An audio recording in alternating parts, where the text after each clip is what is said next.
Okay, everyone, we're at the start time, so I'll start doing the introductions and housekeeping as people are still joining. Thank you very much for joining us today from all over the world. As mentioned, if you can keep your mic muted, that would be great, just while we're having the conversation. Cameras can be on or off as you prefer.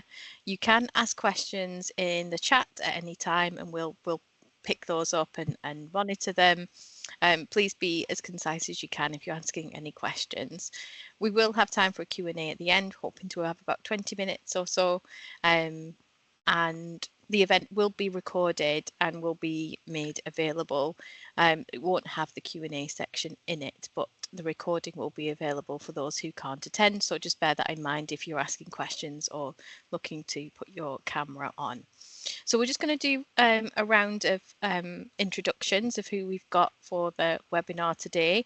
I'll say hello, my name is Heather Doran. I'm part of the PCST Scientific Committee and I was the chair for the programme committee for PCST 2025, which took place in Aberdeen. Well, it's about in May. It feels like quite a long time ago now, but yeah, not that long ago really. So we'll just go around if everyone can introduce themselves. Anne, do you want to go first? Yes, that's good. My name is Anna Dijkstra. I'm from the University of Twente in the Netherlands. I'm an associate professor there in science communication. And I'm also a member of the scientific committee of the PCST, and I was responsible for organizing the PCST conference 2 years before in 2023 in Rotterdam. And maybe what is nice to mention is that I'm also a volunteer at the Science Cafe in Deventer, and I lead the Research Center of Science Communication and Research in the University of Twente. Thanks, Anne. And Talina, do you want to go next? And then we'll go to Yumi. Sure. Hi, everyone. Thanks for joining today. My name is Talina, and I'm an assistant professor at Earth Life Science Institute in Tokyo. I work on astrobiology and society, which combines basically looking at astrobiology and areas of science communication. And I'm also co-chair of the symposium that will be happening in Tokyo in Japan this year's November. And also part of the Japan Cyclone Forum, which is the organization behind the upcoming symposium. Thanks. Hi, everyone. I'm Ayumi Koso. I'm also one of the co-organizers of the upcoming PCST Tokyo Symposium in November, and also a member of Japan Cyclone Forum. I am a practitioner and researcher at the National Institute of Genetics in Japan, which has a nice view of Mount Fuji. Thank you. Thank you, everyone. Talina and Yumi, would you be able to just talk us through where we are in terms of registrations and planning for the symposium at the minute? And then we'll get into a broader conversation around some of the aims and themes within the symposium. Sure. Is it okay if I just go ahead, Talina? Okay.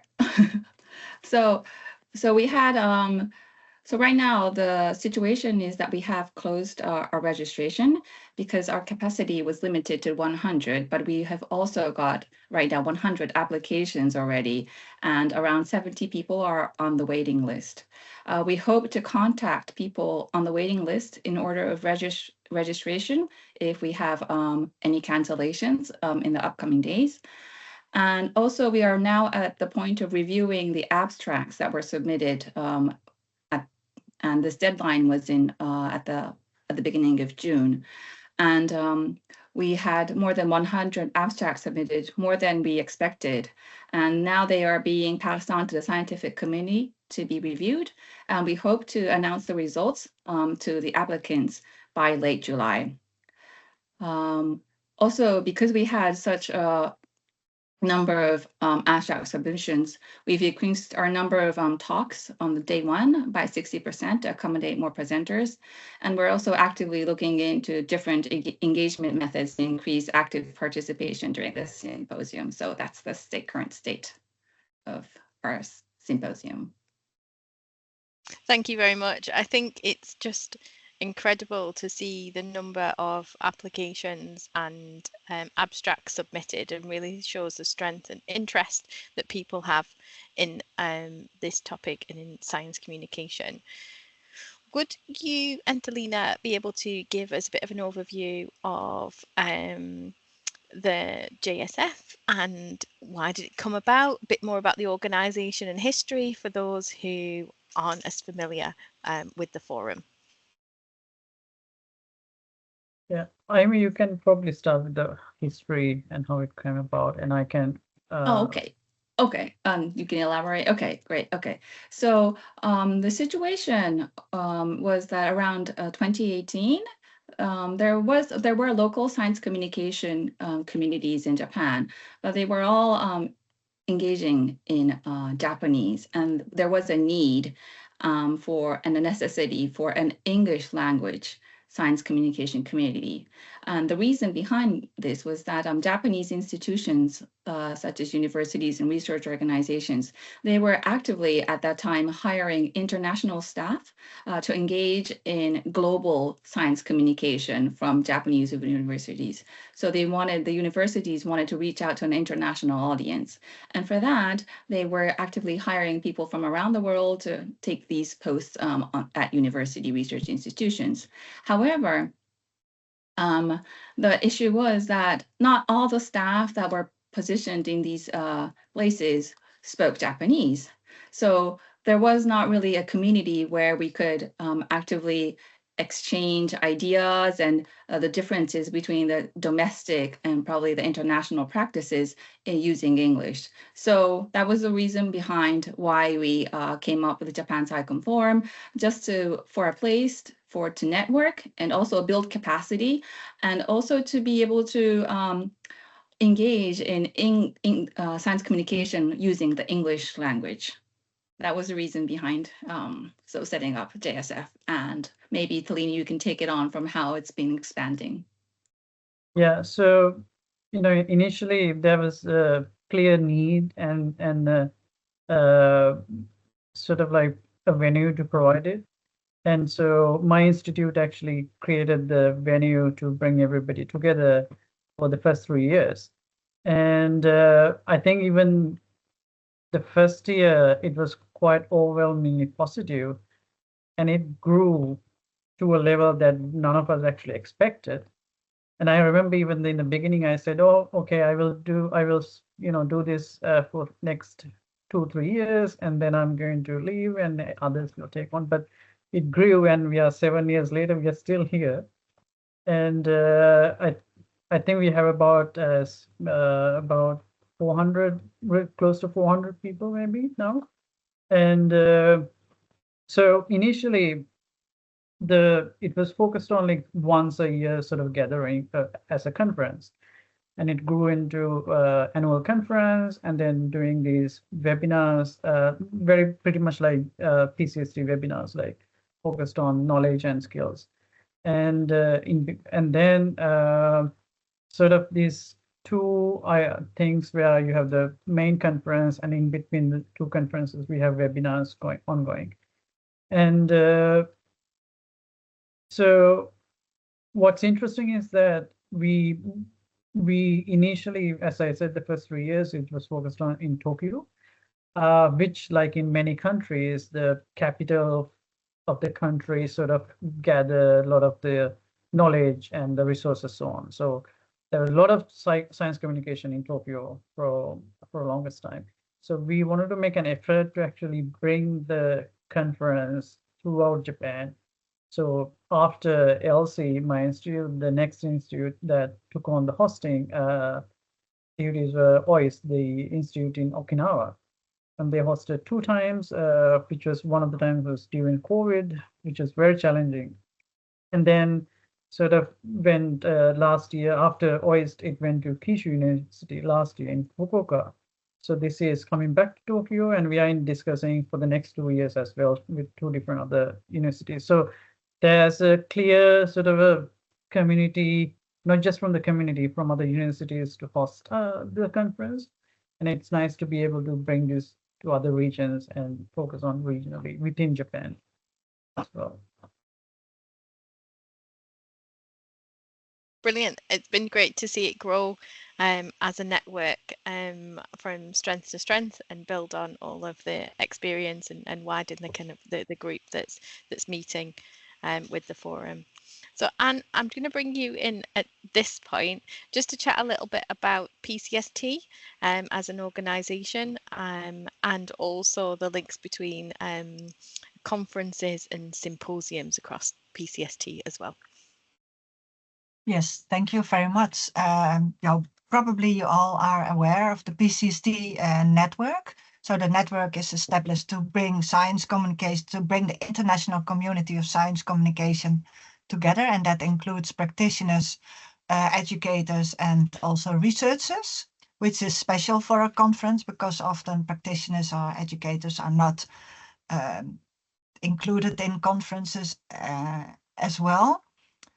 So every 2 years, the PCST conference comes together, and the last 2 times were in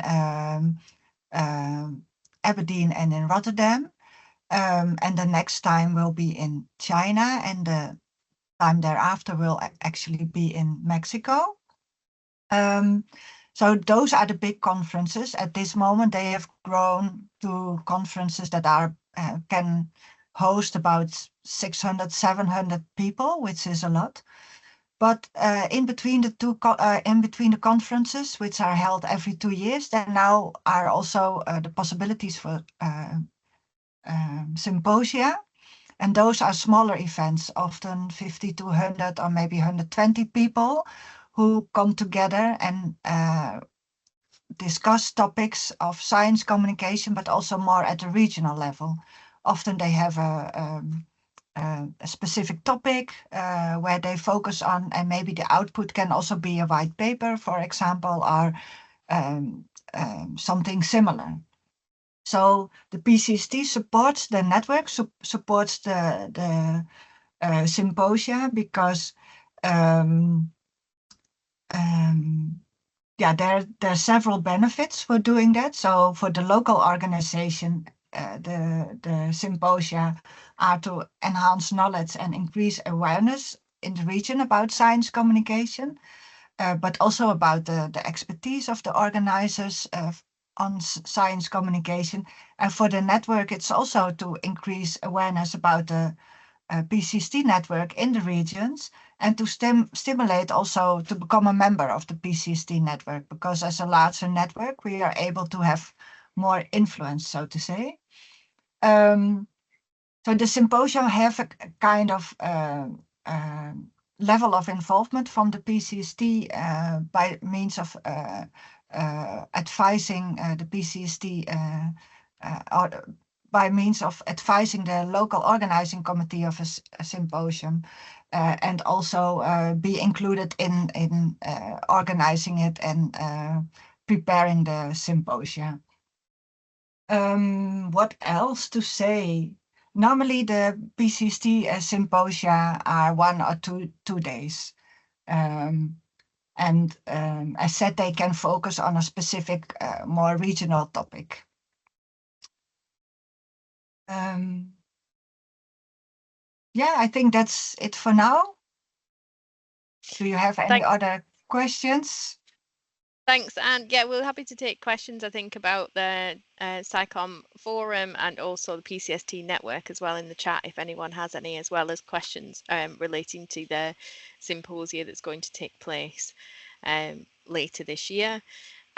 One of the things that I noticed as the program chair for the last PCST conference was the huge interest in networks connecting with each other at the PCST conference, and lots of interesting people either establishing networks and groups of support, and also then how networks that already exist to support science communication can connect with each other and support each other as well, and how best to work together. Maybe that's on a regional and global basis as well. And I think that's maybe one of the perhaps unexpected roles that PCST has found itself in, which is a way in which it can support these different networks to come together. So it's great to see there's certainly a huge interest in this space.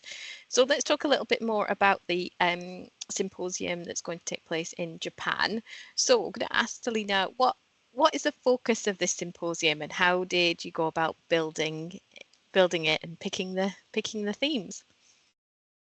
Yeah, so one of the interesting thing for us that we have been doing the JSF conference for last 6 years, last 7 years plus 6 conferences. We skipped that weird year of COVID that we all went through, and so every conference we recognize there's these common challenges within Japan, and then when we had more and more people from the region joining, and when also through the webinars we did, we recognized this pattern of the common challenges within the region. So that we'll discuss also what are these challenges in a bit, but that having these recognized as common challenges in this Asian region, that's sort of like very relevant to Japan, India, China, South Korea, and other countries, were one of the reasons that it prompted us to also think about, doing a PCST symposium in Japan. And then the design itself, so when we sort of recognize some of the challenges, we thought of, okay, we have these challenges we have been looking into like for the last 6 years. But how do we do a symposium that actually works for these challenges, not just a generic conference or a symposium? And so first thing we did was to look into all the past symposiums from PCST. And each one of them was different, and each one had like things that really worked very well and the things that didn't work. So we basically ended up contacting people who somebody who involved with the organization. And one of the symposia that I really wanted to join but couldn't join was the Venice version. And that was one of the design of it. We really liked how that every participant was almost like a presenter that actively engaged. And that's sort of something that we really liked, that every participant got to actively be part of the symposium rather than just listening and sitting. And then we looked into my previously I was working with Leiden University before moving to Japan. And in Leiden University, we have a center called Lawrence Center that organizes very famous workshops called Lawrence Workshops. And these are the ideas that you bring a small group of people for a week and focus on like one topic within that week. And we have done these kind of workshops in the past, and they are really successful, that you bring this group of experts to solve one thing. And so we sort of brought those ideas. And then in the UK, there's Oxford series workshops that also focus on one topic. Right now, I'm at an Oxford workshop in Melbourne on cultural astronomy. So combining sort of these good best practices from these sort of 3 major designs, and we wanted to have a symposium, sort of like a working symposium focused on that every participant is almost like a presenter, and they will be active part of the symposium. And so I can go into also the challenges. So this symposium main focus is actually to look into the development of science communication in Asia region.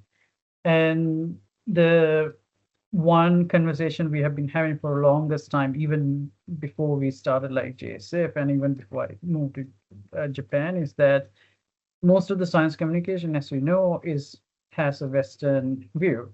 And a lot of the models and studies and practices we do is actually from the West. And some of these models work across any culture, any sort of region. A lot of them need to be sort of localized and put a cultural filter to make it relevant to whatever you are doing locally. So that's the part we want to sort of bring in the symposium, to sort of culturally aware, culturally sensitive science communication for Asian region, by looking at like studies and best practices and lessons learned from all the other regions.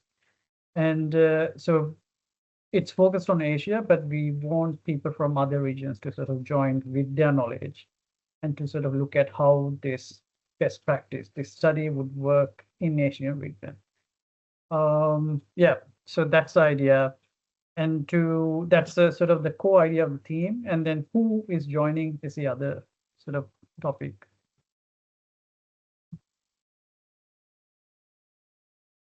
Maybe Ayumi, do you want to continue with that? Yeah, I think that would be good, Ayumi, if you can pick that up a bit more about who is joining, and also if you could talk a little bit about what people could expect when they are at the symposium as well, because it's quite different to a conference. Delina's touched on it a little bit about the interactivity, which is one of the huge benefits of these. You just cannot achieve that if you've got a group of 600 to 700 people meeting at one time, but a symposia gives additional opportunity to do that. Yeah, okay. So following up on who are the participants. So the participants are, practitioners, researchers, and also lecturers. Those are the three sort of groupings that we had in mind that we wanted to invite to the symposium. Of course, there are going to be policymakers and reporters to some extent, but the majority will be coming from Japan and also the region, and then also from Western. The idea, we were saying the idea would be to have 1/3 of each group from Japan, and then the region, and then from outside the region. That was our aim. I haven't really looked into the numbers of the regions yet, but I think we really have a good mix of people coming from Japan and Asia and from outside Asia, as well as practitioners and researchers, as well as lecturers who do science communication lectures and classes at university settings. So those are the sort of, and also we also have students, sorry, I forgot to mention that, but students who are doing science communication research, and also who are interested in doing science communication practices. So what you can expect at the symposia. So it's a 3-day symposium. On day one, we'll start in the afternoon. It starts in the afternoon. And day one is, I think it's more typical.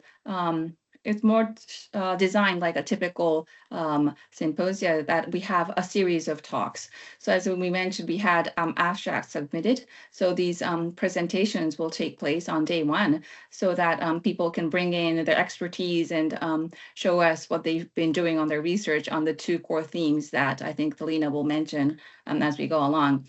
And then we also have a keynote, which we call big ideas, because we want to kind of emphasize how the situation of science communication day one, to just give us an overview of what the science communication field has been and is right now at present. So that's day one.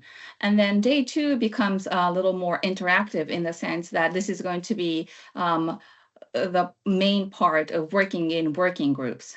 So we will have 4 working groups, and I think every participant will be assigned to a working group, and to discuss the 2 themes, which is education and training and science and society. There'll be 2 groups for each theme, and I think the most interesting, or the fun part, I think, of this working group is that in the morning we do not take our phones or our laptops or anything. We go outside. We hope that the weather is good. And this is in Japanese. There's this idea of aozora kyōshitsu, which means you do your class outside the blue sky, under the blue sky. And that's the concept, that we want everyone to just leave everything digital and just go outside and have a conversation and pick up ideas on what they're talking about, interact with each other. And then in the afternoon, we will come back into a classroom setting, and you will have more time to discuss between the working groups. So this is day 2, interacting with and inputting your ideas and discussing the theme and the challenges and what the solutions could be. So this is day 2, all of day 2.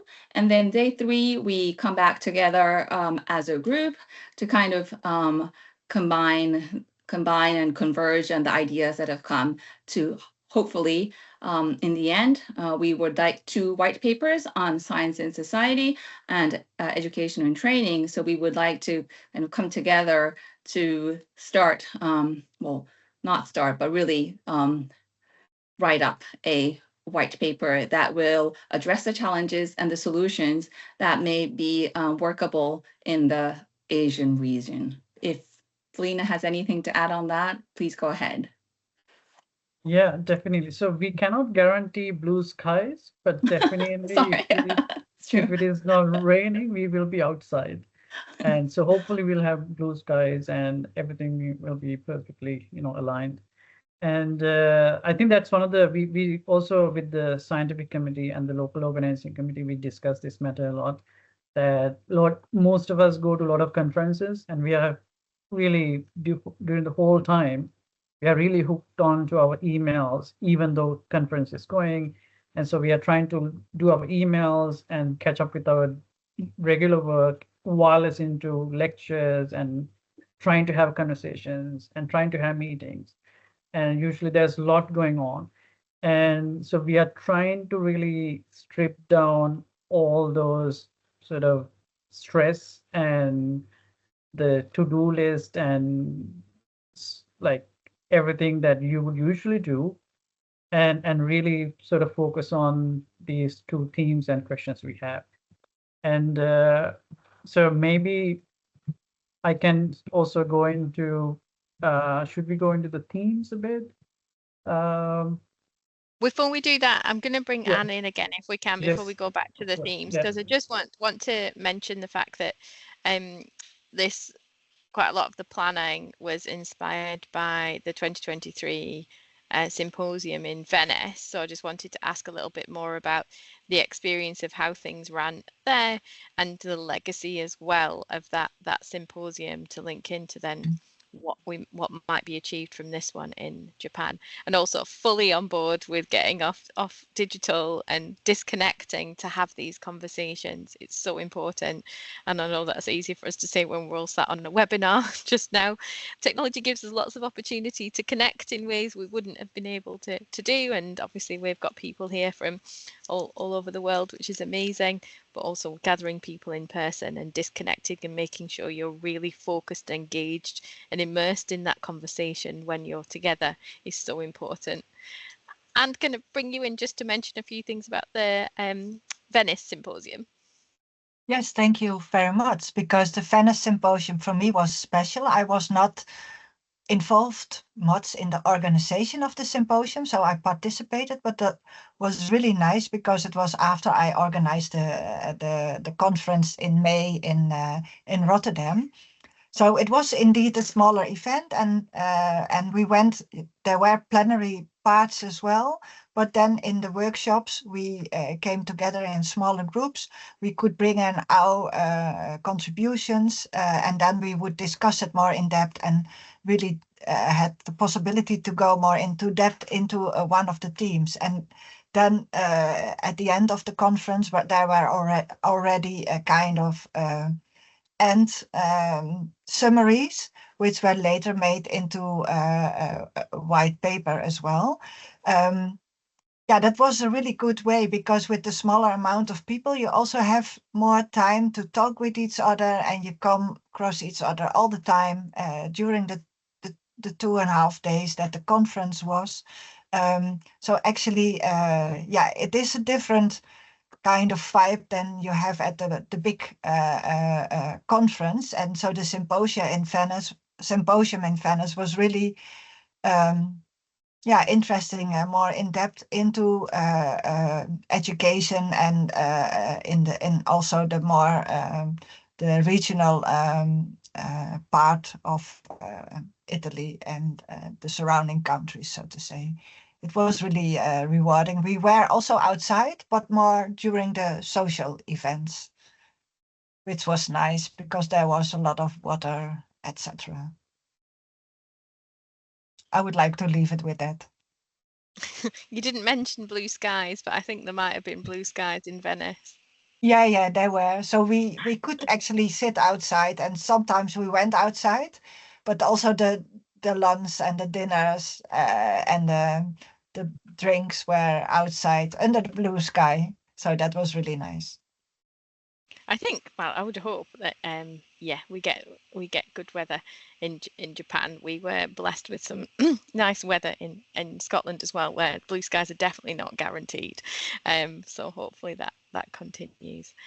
So let's chat a little bit then about the themes for the Japan Symposium, how they have come together. There's two overarching themes, but there's also going to be more kind of focus groups within that as well. So Thelina, can you talk us through that a little bit more, and also maybe mention the fact that there's going to be 2 follow-up webinars between now and a symposia to allow people to start these conversations early before they meet in Japan.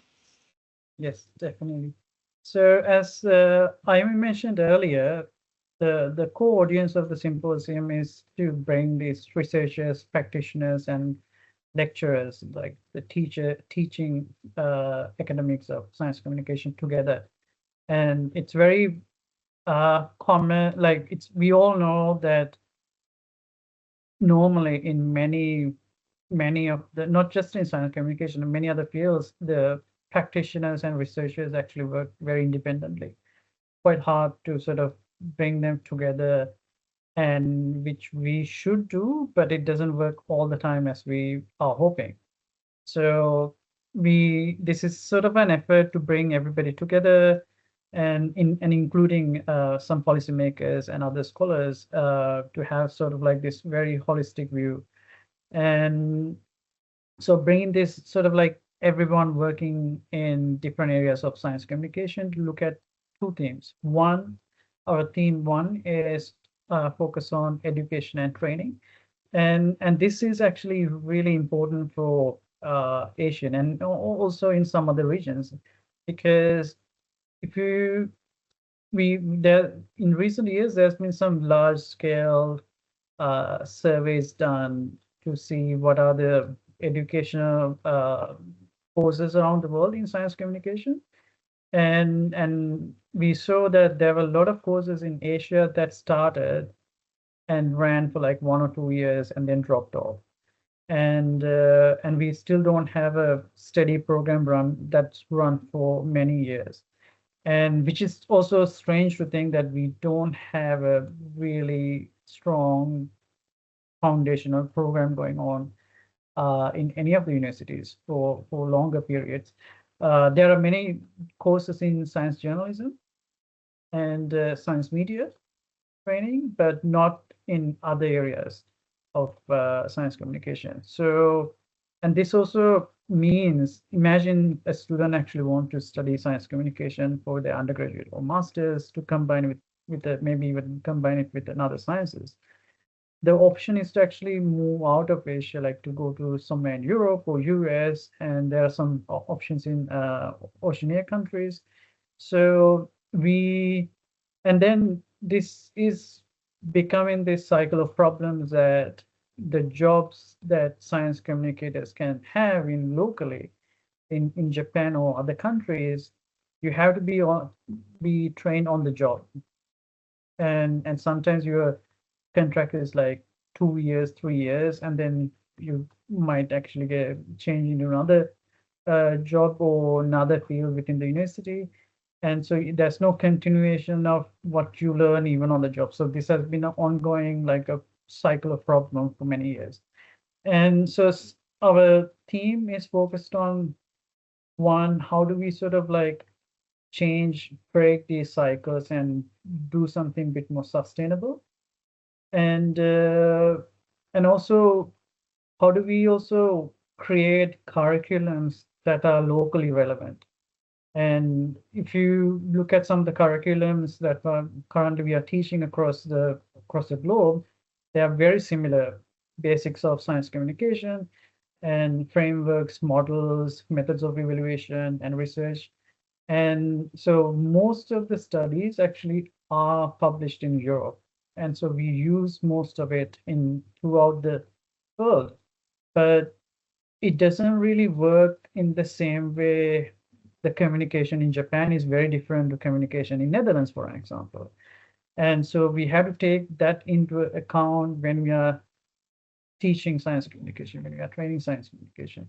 So I think that theme one, education and training, is basically focused on that and that non-Western context. And the theme two is focused on science and society.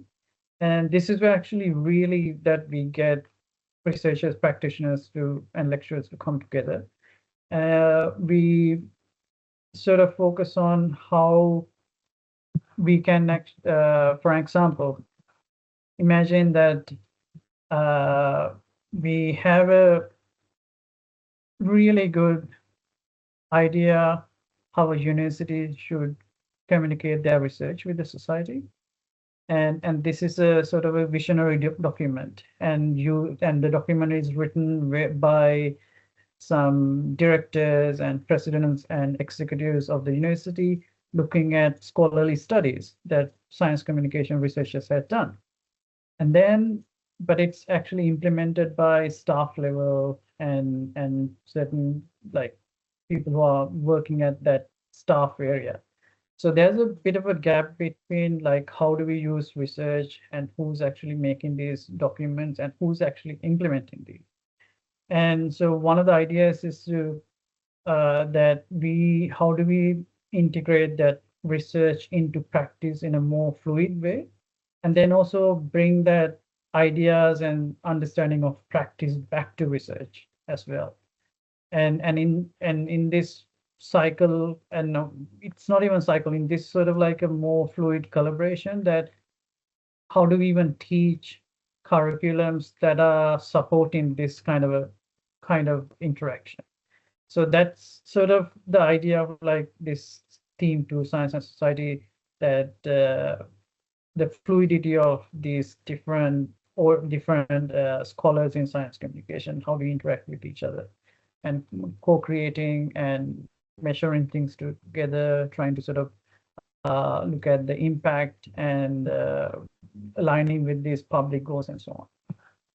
And yeah, so those are the two themes. And I think both Annie and I mentioned that as this is a working symposium, we will have, our goal is to have two outputs as two white papers. And each of these white papers is dedicated, like focused on the two themes. And so basically, if you're a participant of the symposium, you work from day one as a co-author of the white paper. So based from the start to the end of the symposium, everything you do, everything you discuss, and that's actually going to be resolved in the white paper. I can go into how do we do this practically. So it starts actually, some of the work starts much before the symposium. And this webinar is one example. So today's webinar, we are focusing on sort of like the overview of the symposium. And then we have two other webinars coming up. And these two are focused on the two themes I mentioned. So next one will focus on the theme number one, the education and training. And then the last one will focus on science and society. And we'll we'll have experts from PCST and other scholars joining as speakers for the upcoming 2 webinars. And in order to achieve like a more engagement and a working culture at the symposium, we have 4 working groups. So these 4 working groups are divided into 2 for each theme. So under education and training, we have building co-curricular and professional standards. And the next working group is innovation in learning ecosystem and capacity building. And under science and society, we have culture responsive engagement and research-driven practice and policy influence. So the idea is that it's not an idea, that we are already in practice, that these 4 working groups will have a core group of coordinators, about 3 people, and they will start their work about 2-3 months before. And these are experts in each of these topics. So we'll have the experts from PCST joining, and some people from domestically joining, and some people from regionally. So it's a sort of a mix of people who are outside of Asia and then within Asia, sort of coming together to plan and think about how to bring this into the symposium. And so the small coordinator, the working group coordinators will start like about two months before, and they will also work on these webinars and develop the working group sessions during the symposium. And they are the one who are driving pretty much this working culture at the symposium. And maybe I can also stop there and bring Ayumi in. Yeah, that's great. Thank you. And I think what you've made the message clear is that this isn't a symposia what you're expecting people just to turn up on the day. There's work that goes beforehand, during the symposium, and then afterwards as well, to make the most out of the connections that people are building. And I think that makes it really really valuable and helps build those relationships in a stronger way as well, from the connections that people make at the symposia. So Ayumi, I was going to bring you in for the next question around the fact that the symposium is taking place in Asia. It actually follows on from previous PCST conference, which previous PCST symposium, which took place in Suzhou in China in 2024, and actually the conference itself will then return to China in 2027 as well. So in the program, we've talked about the need for science communication that works in non-Western contexts. And can you tell us and expand a little bit on the kind of this aspect of the symposium and what you're looking to achieve in November? Right. So during our session, we have 3 panel discussion sessions, and I think one will be, so we have 3, one on each day. And on day 1, we'll be just setting the scene of what the current situation is in Japan and in this region is, and the challenges that we will be addressing for the symposia.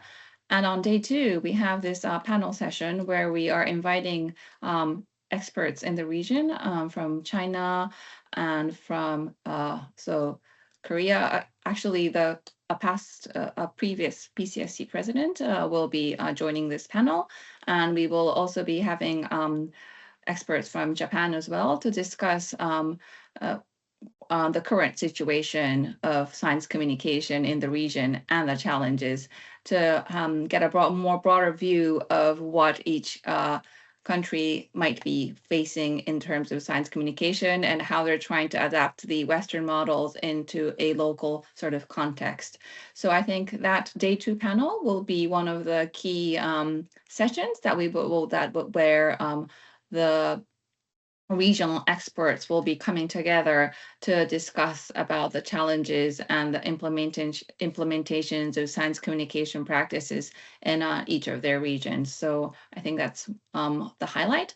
And then on day 3, I think we will come back all together for a closing panel, just kind of I guess, to foresee the future. We have a big keynote also, trying to kind of speculate, or foresight is the word, right? Talina, foresight is the word, but I think to see how science communication would be in 10 years or 20 years from now, and yeah, to kind of imagine what the future would hold for us with the solutions that we have come up with the white paper. So I think those are the key sort of sessions that would be trying to combine the regional aspect of the PCST Tokyo Symposium. Alina, if you have anything to add, Yeah, go ahead. I can sort of expand into, so imagine you join the symposium as a participant, right? And now you, by listening to this webinar online or the recorded version, you understand it's a lot of engagement and discussion based. But you might think, okay, we publish a white paper, so what? Like, how is that going to change anything? Because you will see sometimes call to action time to time. You'll see, I mean, we have a lot of studies done and publishing papers, and there's plenty of science communication journals. So how does this symposium publishing to white papers would change? So we also thought about that, because if by publishing something online, it won't really put into action. One of the things we will actively planning to do is that use these two white papers actually as a call to action. And so we link up with some of the higher level decision makers at ministry levels.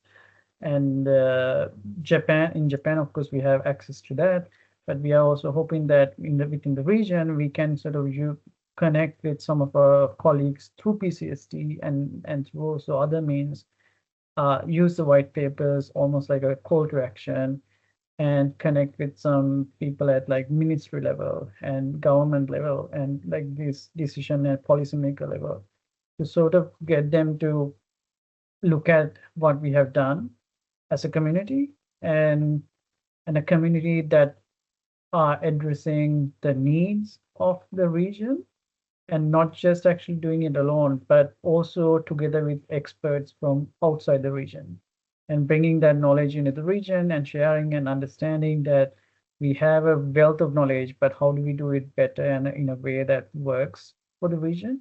So our hope is that we work together, continue to work together with some decision makers and policy makers, and influence sort of the future of science communication, and hopefully in a way that somebody wants to start a science communication course or look at how university system works, and even bring closer the practitioners and the academics together. So that's sort of like even after the symposium, we'll continue to sort of work on these, because that's where also I think the PCST comes into play, because maybe Annie will mention later that we'll have several PCST in the region in the future coming up. So our hope is that every PCST in the region, what we discuss, either if it is just a symposium or conference, we sort of bring that learning into the next one and to the next one, and sort of build on top of that. And maybe Annie, you could jump in and mention like what's the future PCST bringing different symposia and conferences. Yes, thank you. So there's now the conference in Tokyo in November, but there's already been improved two other conference, the Symposium. There already have been approved two other symposia. If people are interested, one will be in Dubai in February 2026, and one will be in Berlin in late 2026. And if people have an interest of organizing another symposia, then they can look at the website for the information about organizing a symposium. I already put it in the chat, and they can also contact me. So we try to, get symposia in between the two big conferences. And of course, there should not be too many, but if they're at a regional level, they will also not compete with each other. So you're welcome to also go and have a look at the information that comes. I think you might have muted yourself, Anne. Yeah, I touched my what's the keyboard, so that's true. I wasn't muted all the time, is it? No. Okay, then it's good. Well, so let's end it with that. I think there will be interesting other symposia, and people are also invited to organize other symposia and contact us for that. Yeah. And so building on that, I can also add that one thing we actively want is that we are inviting some people who organized the previous symposium in China, and then people who are organizing the Dubai symposium, and then the Shanghai conference. So basically, like people who have been actively organized a symposium or in the past or in the future, sort of bringing these key people from each of them and having them as like maybe as working group leaders or panel within the panels, and that helps us to sort of bridge that gap from one symposium to the other. And that will also our hope is that will help also for us as a region and also as a PCST, like for the regional networks, that person who joins will be able to bring that into their symposium or the conference as the next step. And maybe in Aberdeen we discuss these kind of things a lot, and maybe Heather, you might be able to share some of that, because I think you saw the whole program of Aberdeen, and we only saw like bits and pieces that because it was so massive what you did. So I mean, there was a huge interest in this and building these connections that people have and strengthen each other. And actually with established networks as well, there's a call for making sure that there's sustainability there, because creating models that allow transfer of knowledge, as you've mentioned, so it doesn't get lost, because obviously people come in and are involved, and that it needs this kind of continuation of transfer of information to the next people to take it on. And I think actually the model of crossover of webinars, seminars and conferences helps to do that, because it creates those regular connections between people. I'm really keen to take some questions from people as part of this session as well, and we've got time to do that. So I think we've just got one in the chat from Adela. So the symposium will be discussing policy making and making locally relevant curriculum. What's unclear to me is that for Japan specifically or no specific country? So I don't know, Talina or Ayumi, you want to take that question? Maybe I can take that, and Ayumi, you could also take the next one. It's actually for the regional, like Asian region. So the idea is that we look at these because we recognize that there are common challenges within the region, all the countries and all the science communicators that are struggling with. And so the idea is to find like that commonality that we have and address them. And then locally, after the symposium, we can sort of focus on how do we take this framework and make it into embedded in the needs of we have locally. And so for Japan, we will sort of take that in Japanese context, and for China, they can take it as a Chinese context. So and one of the interesting thing is that we all in Asia is using English as a second language, but large portion of science communication is done in English.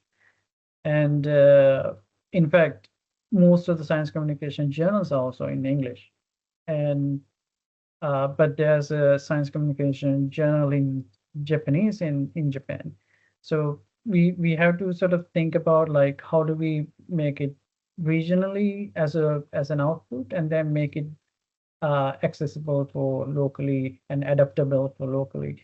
So it's relevant for Asia and then specifically for Japan, for people in Japan.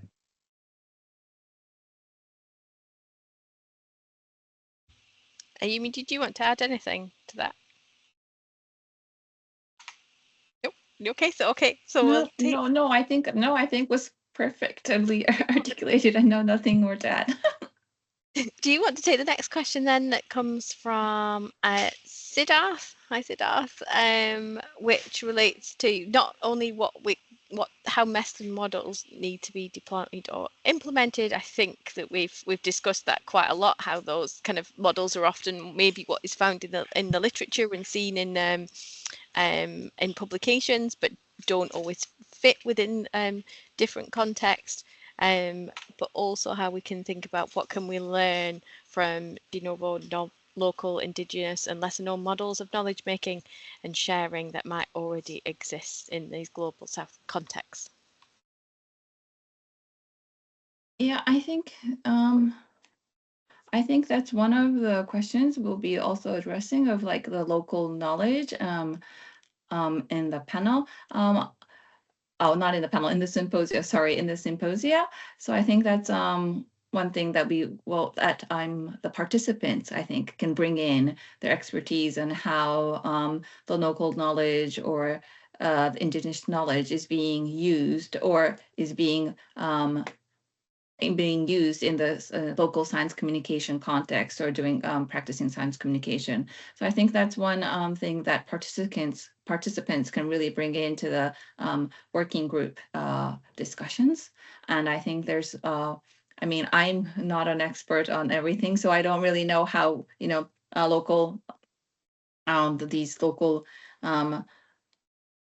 knowledges work with a specific context. But if you could bring in those good examples and best practices, I think there's always a way to kind of localize that, or to try to put that context into a Japanese context or an Asian context, and then to try to see how that might work in that context, or how we might need to localize it to make it more effective.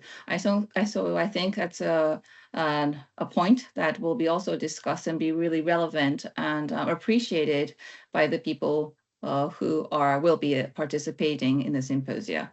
And you had your hand up, so maybe you have something to add on to this. Maybe I can add, because I think it's certainly not the purpose to learn from Western models only and to implement that in the Asian context, so to say. I think especially the format of the symposium is also such that you want to encourage mutual learning.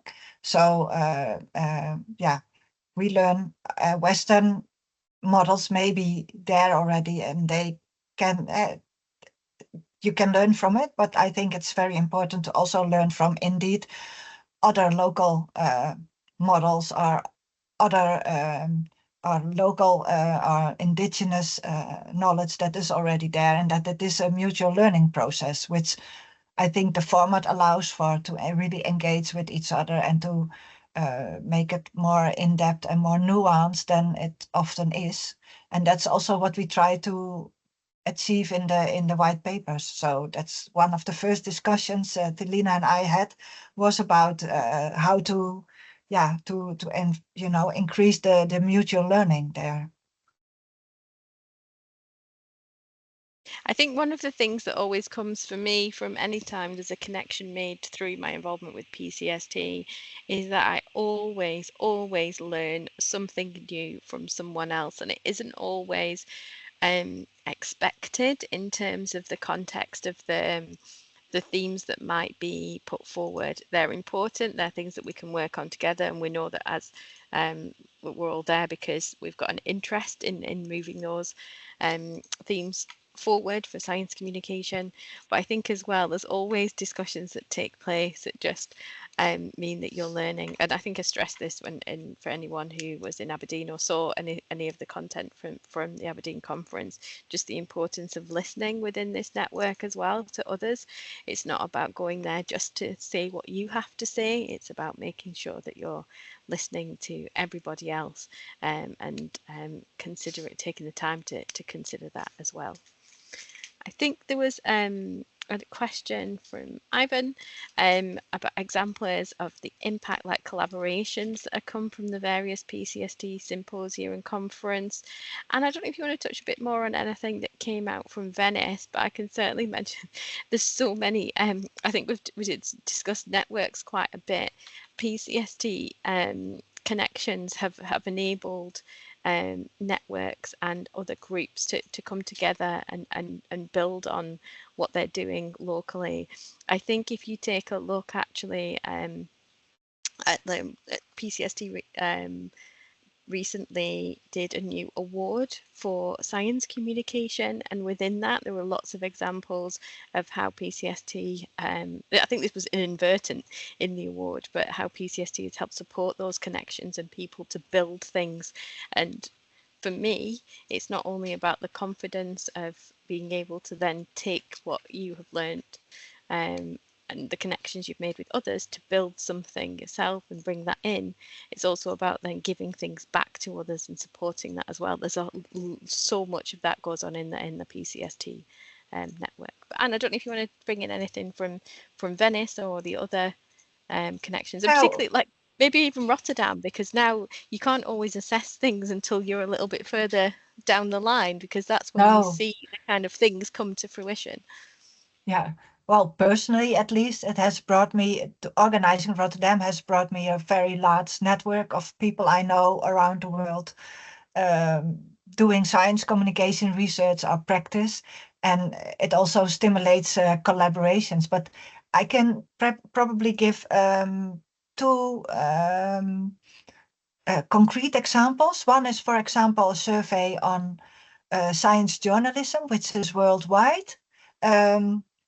Set out and collects data worldwide. And I think that comes from the collaboration within the PCST network. And people from different continents of the world collaborate and work on the survey. And that's one of the concrete examples, for example. And what I will do when I go to Japan is also conduct a small study with a Japanese researcher on science journalism. So there we can compare the Dutch and the Japanese situation. So which is, I think, really relevant to see the differences and the similarities there. Yeah, that's it for those examples now. I think it's always hard to tell where these connections and directions are going to kind of go within how you work. I first met Ayumi, I don't know, I'm not going to say how many years ago it was, Ayumi, in Japan, because of a small amount of funding that I received through my involvement through science communication that allowed me to create connections with people in Japan and China, and that the focus of that was about going to other places to learn from those places and to share that information. So you just never know where things are going to kind of take you and how you're going to make those connections and what's going to happen next, which I think is always really, really exciting.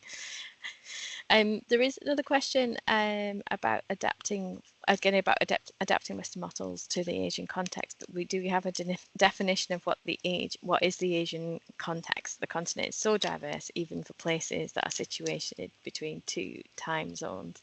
And yeah, I think this is a conversation that was had quite a lot in Aberdeen about the different connections and networks coming together. But Ayumi and Talina, I don't know if you want to pick up on some of that conversation as well.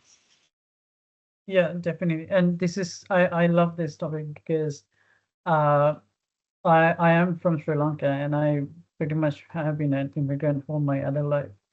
And so even though I'm Sri Lankan and Asian, there's nothing related to me in Japan, even though Japan is an Asian country. There's no cultural connection at all. And so it's Asia is just like any other region, like Latin America or Africa. for Europe, it's not very monolithic. It's very like multifaceted, and there's so many different cultures and languages, and its number of languages is just amazing. And just to add something bit more context, I work on mostly I come from astronomy, and right now all the astronomy that we learn around the world is actually European astronomy. But there's so much astronomy happen in the past in Middle Eastern countries and India and even Sri Lanka. Like it's part of our culture. So but there's a struggle how to bring that into the modern astronomy as we understand. And it's very similar to how we're trying to do, how do we sort of do science communication that's relevant to with the cultural understanding.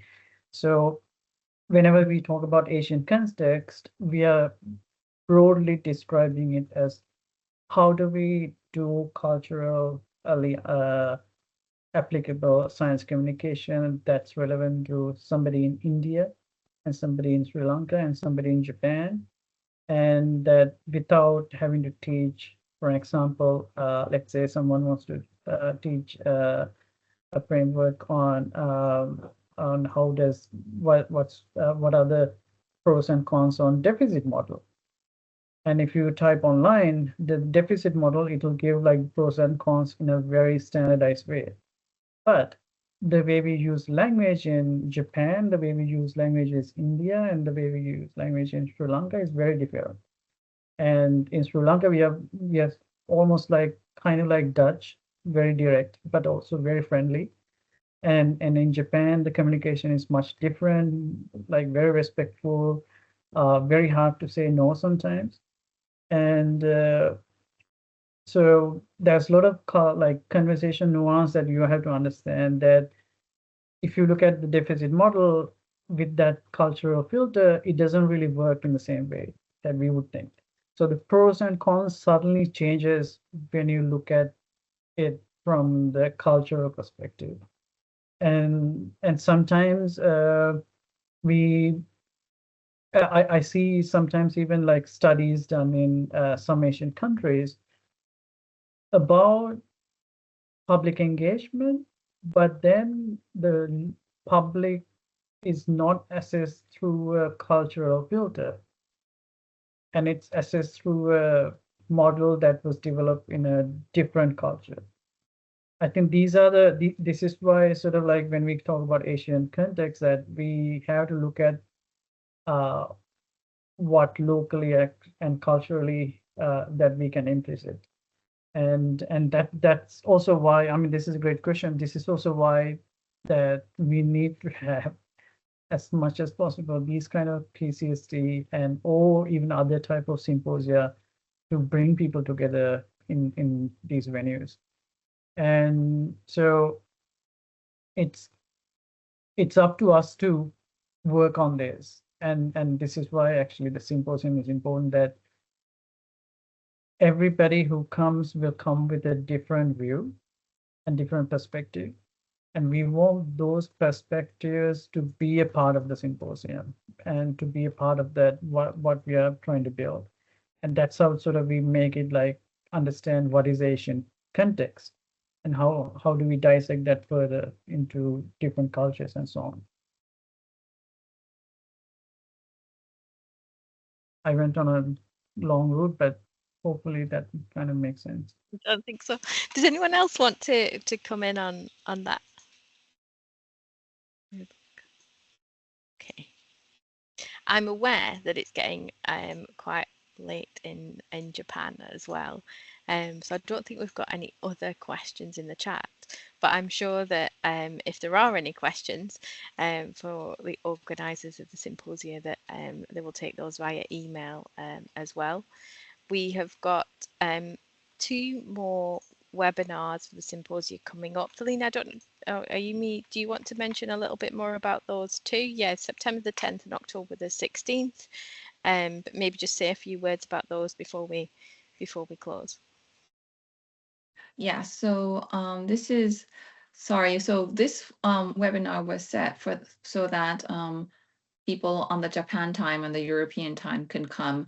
But for the next two webinars, it's going to be Japan lunchtime with Japan lunchtime. So it's going to be around noon Japan time, which would be around midnight-ish, no, or even early morning, very early morning for the European residents. But that's what we've planned for. So one in September about training and education, and then one in October, which will be on science and society. And these webinars will be led by the working group leaders that Lena was talking about. So I think here we can have a more in-depth discussion on these two topics to kind of set the scene and to kind of discuss each of the themes that will lead up into the broader conversation that we will be having in the symposia. So if you're really, if you're participating in the symposia, please do try to join us on these two dates. And I think this will also be recorded, Delina, so that people can also look at it afterwards. Is that the Yes, the definitely. plan? Okay, And okay, yeah. So also, yeah. we would like actually every participant to watch all the 3 webinars before joining the symposium, because these webinars will sort of give some background and context, and then from day one, from the first minute we start, that you have that context that we all are sort of trying to do, and from the get-going we can start working together. Sounds great. Maybe a bit of homework for everybody as well before they get there, before they arrive in Japan, so everyone comes prepared. And by those webinars as well, the people that have submitted their abstracts will have also heard a response about that too. I believe that information will be coming to them end of July. Is that right? Yes. Yeah. That's yeah. right. Yes. Great. And yeah. we, even though the number of slots for giving presentation is limited, one of the things we are doing is what are the other creative ways of sharing the abstract that you submitted us. So we might actually, during our working group sessions, which are pretty much like longer sessions, within day 2 and day 3, we will sort of ask you to present your work in different ways and more creative ways than that you might have thought of. So you please wait, and we'll be in touch once we are done with the review process that everybody's working, I hope, right now. So we'll end of July, we'll have more news about that. Okay, thank you for confirming that. So I think that's everything, and we can just about bring the webinar to a close. So thank you everybody for your time, and there'll be more information coming from the organisers when it's available. So keep your eye on the website and sign up to the mailing list for the seminar if you haven't already. That's available on the website. Maybe just stick another link in the chat so that everyone's aware of that. But thank you all, everybody. And hope you have a good evening or good rest of the day wherever you are based.